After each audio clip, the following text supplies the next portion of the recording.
Happening now on Parliament Hill, Prime Minister Mark Carney is holding a news conference flanked by some of his top ministers. I, with colleagues, met with President Trump to discuss international priorities as part of the G7, but also to further negotiate a new economic and security partnership between Canada and the United States. And as we've said repeatedly, we'll take all the time we need to get the best deal for Canada, but no longer. And seeing progress that's been made, President Trump and I agreed to pursue negotiations towards a deal within the coming 30 days. We'll continue these negotiations, of course, in good faith. In parallel, we must reinforce our strength at home and safeguard Canadian workers and businesses from the unjust U.S. tariffs that exist at present. And that's why we're announcing that Canada will be introducing a series of countermeasures to protect Canadian steel and aluminum workers and producers. And there's several, and I'm going to list them. First, Canada will adjust its existing counter-tariffs on U.S. steel and aluminum products on the 21st of July, at the end of that 30-day period, in other words. We're going to adjust them to levels consistent with the progress that's made at that point on the broader trading arrangements with the United States. Secondly, we will implement reciprocal procurement rules, ensuring that only Canadian producers and producers from trading partners that provide Canada with tariff-free reciprocal access through trade agreements can compete for federal government procurement of steel and aluminum. Troisièmement, the government will establish new counter-tariffs of 100% on the level of import of steel products from 2024. This is to stabilize the Canadian market and prevent harmful trade effects after the actions of the United States. This quota will be applied retroactively, and they will be re-examined within 30 days. Fourth, the government will adopt additional tariff measures over the coming weeks. The goal is to attack the risk associated with a persistent global overcapacity and of disloyal trade in the steel and aluminum sectors, sectors that have been exacerbated by the U.S. measures. The Canadian measures will apply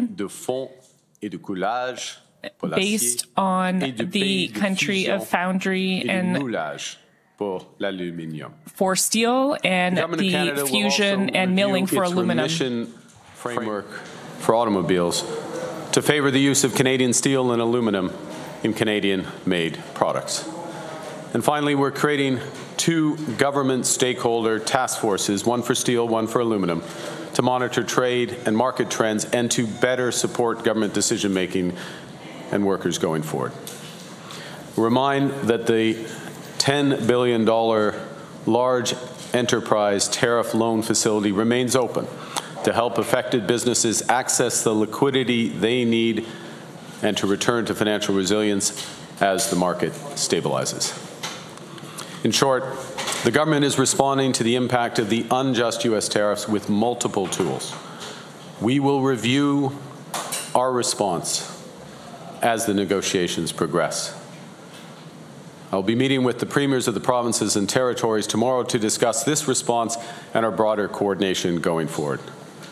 The next week, I will attend the Canada-U.S. summit, as well as the NATO summit, as part of Canada's new government's mission to strengthen and build security and economic partnerships with reliable partners.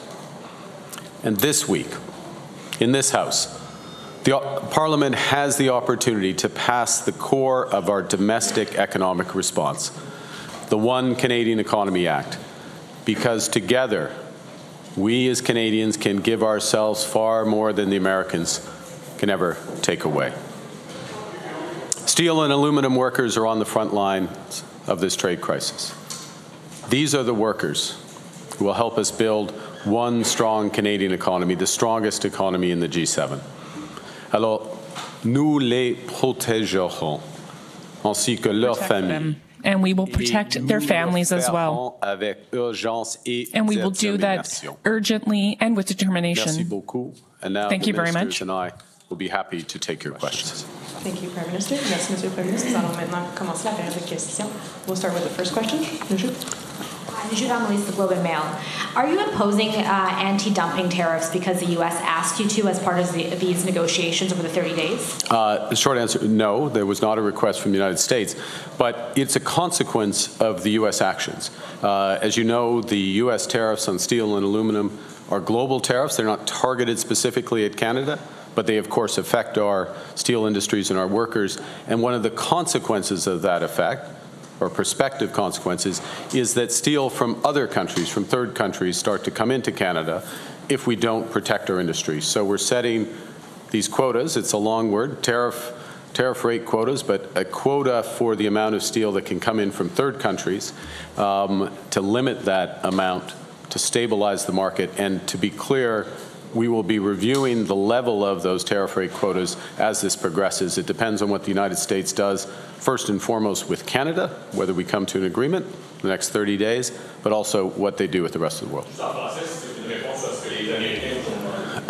Non, ce n'est pas une requête du gouvernement américain. Was not a request by the U.S. government. It is for our industry. But the point is, it's the response to the global impact of U.S. actions. The steel and aluminum sectors have been destabilized by the U.S. global tariffs.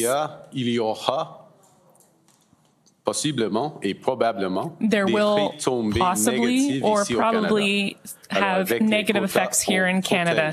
So with these quotas, we are protecting our markets and our workers. And will the government be rolling out any additional support for the industry beyond the emergency loans that you mentioned? For example, would the government ever consider investing directly in a steel producer? Well, it's an important question, and I'll say the following. First is that we're united in working on all forms of support for the industry short-term. Tariff measures we're announcing today, liquidity as necessary, but also a necessary restructuring of demand and the industry that will happen almost irrespective of what happens between Canada and the United States because of the global impact of the new U.S. trade policy. So that starts with buying Canadian steel and aluminum for federal projects, working with the provinces to do the same, making sure that the enormous infrastructure bill that's about to happen in this country if we get the One Canadian Economy bill through Parliament, the impact of these nation-building projects, making sure that those are taking advantage of our industries.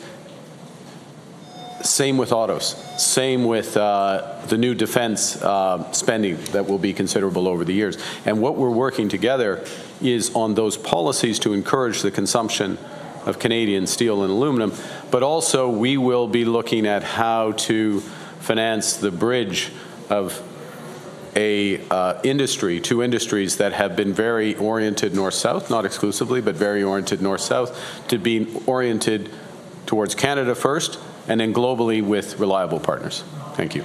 Next question. Great with Global News. Are you willing to sign the security and economic agreement that you've been negotiating with Mr. Trump if any of the Trump's tariffs are still in place after that deal is signed?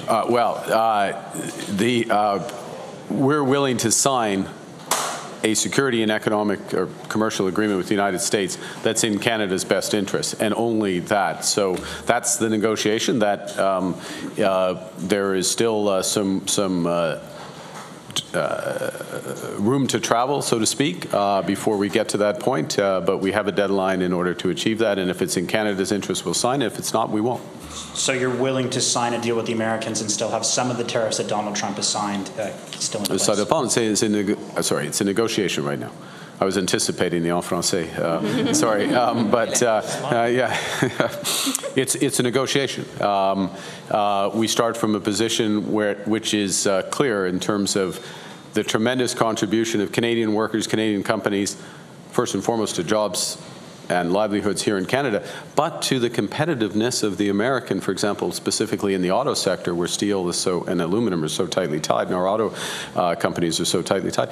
We are part of the core that makes American automakers competitive. It is in the U.S. interest as well. They have to fully see that. Thank you. En français, j'ai oublié la question. C'était là. Forgotten the question. Alors, on verra.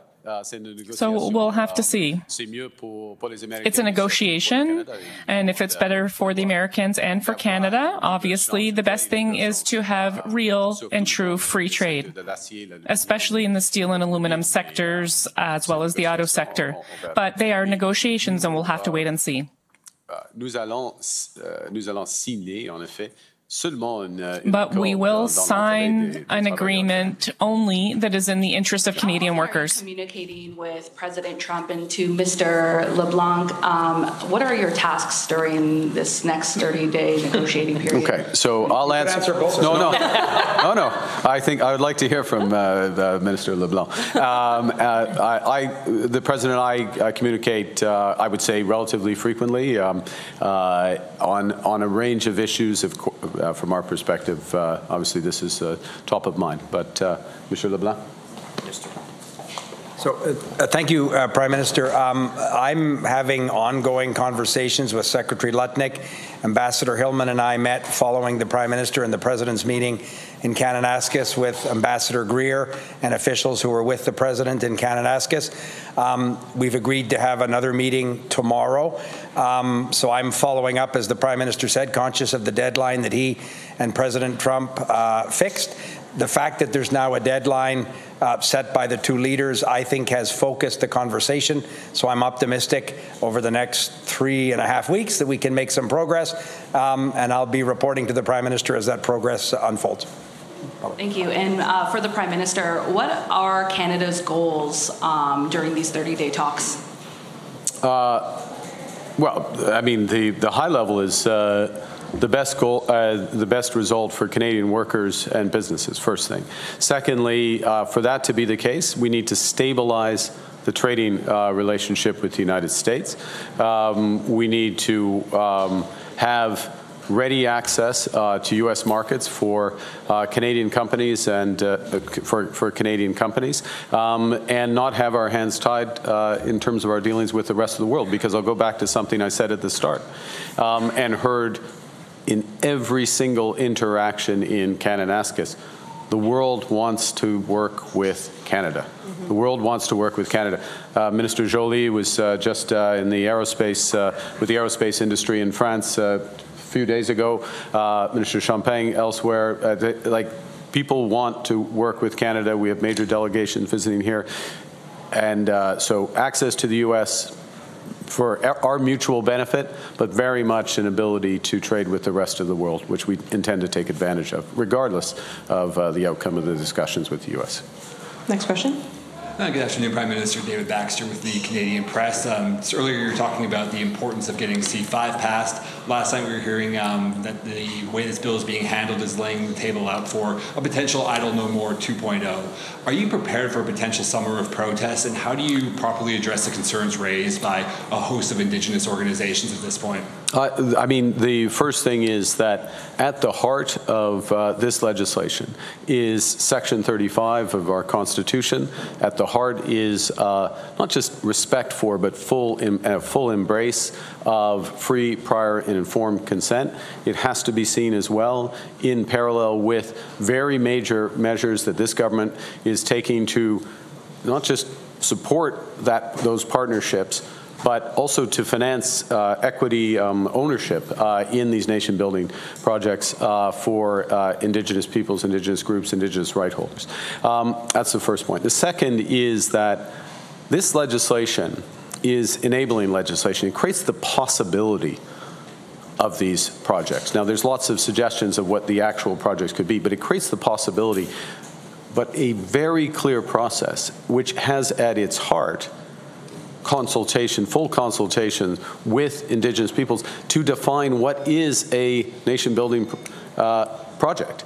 And then, if something is one of those projects, then what are the conditions in order for that project to move forward, including participation, obviously, I would think, in almost every case, environmental, other conditions, and then only if those conditions are met would the project move forward. So consultation, cooperation, engagement, participation is at the heart of C5, and that is how you build a nation, and that's very much how we've designed it, how we believe it, and that's how we'll be moving forward. Yeah, and just on India, what's changed in the last 8 or 9 months or so where Canada is ready to have Indian diplomats back in the country, including a high commissioner? And did Hardeep Singh Nijjar come up at all in your conversation with Prime Minister Modi? Well, let me go back to a very basic level, because this is a basic, almost foundational, necessary first step for the relationship, which is to exchange high commissioners and re-begin effectively diplomatic service, a consular service. There are very deep ongoing ties of people to people, not just certainly of Indo-Canadians, but of Canadians as a whole with India. We don't have a high commissioner in India right now. We're not serving Canadians in India right now because of where we are. The reciprocal would hold for the Indian government. So just having a basic level of engagement is, in many respects, a duty of the government. I'm glad that we came to that agreement and understanding. That agreement understanding also is based on several things. The law enforcement cooperation, which Claire is saying, understanding of issues of transnational repression, which were discussed not just at the G7 but also in the discussions the Prime Minister and I had. Look, I'd never make it a policy to give a line-by-line transcript readout of exactly what's said in a meeting, and I'm not about to start now. Next question. Prime Minister, good afternoon. Greg Quinn with Market News. I have a document showing some of the fiscal plans for this year. Look at that. It looks like it's written on a napkin, Greg. Well, I don't know whose napkin it is. It said there's a contingency borrowing authority. Is that the opposition's fiscal plan? No, it's finances. It says there's a contingency or an option to borrow 95. What kind of shop are you running? Sorry, Greg. I'm sorry. I respect. Yeah. Just the executive summary. Okay. Start again. You have a document. I'm sorry. But treat it with. It outlines fiscal plans for this year, and it mentions an option to borrow up to $95 billion. Excuse me, to cover geopolitical risk. We're in the middle of some delicate trade talks with the U.S. I just wondered, in these circumstances, why do we need to set aside that amount of money to get through this? Well, in all seriousness, obviously, by my response to your document, I haven't seen what you're talking about, so you're asking me to comment on something I haven't seen, full stop. Then I'm going to tell you something you already know, which is that any responsible government makes contingency plans. The world is in a trade war. The world's in a trade war that is running a risk of a global recession. And if I would note, and you don't need to take it from me, I'll quote the chair of the Federal Reserve this week, who highlighted the risks of stagflation, in other words, inflation. In their judgment, Federal Reserves, what do they know? But this is what they think, that inflation is going up and growth is going to slow in the United States. The world's in the middle of a trade war and several wars, actual wars, including wars that can have quite significant implication for commodity prices, global growth, aside from the human cost that comes with them. Any responsible government, any responsible organization makes contingency plans for those circumstances.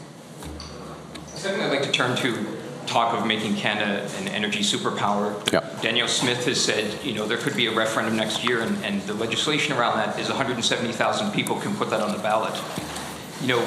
Brian Mulroney once perhaps referred to rolling the dice with the future of Canada. Is it appropriate for that few people to put the fate of a G7 nation in the balance? I see what you're trying to do, the province of Alberta, provinces make determinations on the rules governing referenda, voter plebiscites, other factors, and they can make determination on how they come into force.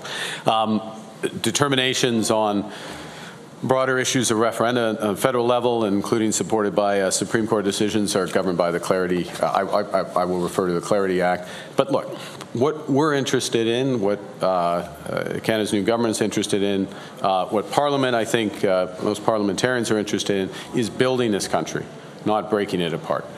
It's working together, working with Indigenous peoples, working with provinces, working with labor, working with business. We have many, we have this threat, this realizing from the U.S. that regardless of what outcome we get, I mean, it matters what agreement we get, but it's changing the world of trade. It is changing the outlook for the global economy in not just immediate, but the medium term. We have to take more responsibility ourselves to move forward, which is what we're doing with the One Canadian Economy Act and what's underneath it, which very much includes, and I'll finish on this, very much includes cooperation with the province of Alberta, the province of Saskatchewan, province of British Columbia, all the provinces and territories, Indigenous people, for these nation-building projects. And we're having constructive, I would say, very constructive discussions with Premier Smith and stakeholders in Alberta specifically, and we intend to convert those to actual projects, investment, jobs, and a brighter future for the country. We'll have time for one last question. Dernière question. Minister Michael Couture with CTV News. The Hague Commission and now a CSIS report says that India is one of the main perpetrators of foreign interference and espionage in Canada. I know you don't want to give a line-by-line conversation about what you had with Prime Minister Modi, but given how this does affect Canadians very personally, what did you say to Prime Minister Modi about it, and did you tell him to stop it? We've made our position very clear, including recently, that we will not tolerate transnational repression in Canada from any source, geographic or institutional. Nous sommes absolument clairs que c'est pas acceptable du tout d'avoir de l'ingérence étrangère ici au Canada, n'importe quel pays, n'importe quelle institution. I want to ask you about the conflict in the Middle East and whether or not you support the U.S. directly striking Iran in the goal of diminishing their nuclear capacity. And say the following, which is that the prospect, in any sense of that word, of Iran having a nuclear weapon is fundamentally destabilizing to peace in the Middle East and broader peace and stability in the world. We support, at first point. Secondly, we absolutely support and stand by Israel and in its right to defend itself and to protect itself. We join others in looking for a resolution of this crisis that ensures that there is not a nuclear weapon or nuclear capacity in Iran, that ensures the safety and stability of all countries, Israel included, in the region, and that leads to broader peace or prospect of broader peace in the Middle East. And I'll draw attention to the G7 statement agreed by all G7 leaders that the resolution of this crisis should be accompanied by a ceasefire in Gaza. Thank you very much. Merci, c'est ce qui met fin à la conférence de presse. This puts an end to the press conference. Thank you. En français. Non, c'est seulement une traduction. C'est seulement une traduction. It's just a translation. On va faire la traduction en français, mais on doit quitter pour publier. We'll do the translation in French, but that's the end of the press conference. No time for further questions.